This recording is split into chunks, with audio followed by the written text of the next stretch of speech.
మెదక్ జిల్లా నర్సాపూర్ నియోజకవర్గంలోని రొయ్యపల్లి, అక్కవంచగూడ, షేర్ఖాన్పల్లి గ్రామాల శివారులో కొన్ని రోజులుగా జోరుగా మట్టి మాఫియా సాగుతుంది.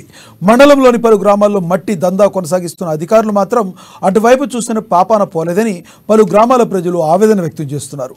గతంలో కూడా అసైన్మెంట్ ల్యాండ్, పట్టా ల్యాండ్లని కాకుండా అన్ని భూముల్లో అక్రమంగా మట్టి తవ్వకాలు జోరుగా సాగుతున్నా రెవెన్యూ సిబ్బంది మాత్రం పట్టించుకోవడం లేదని ఆరోపించారు.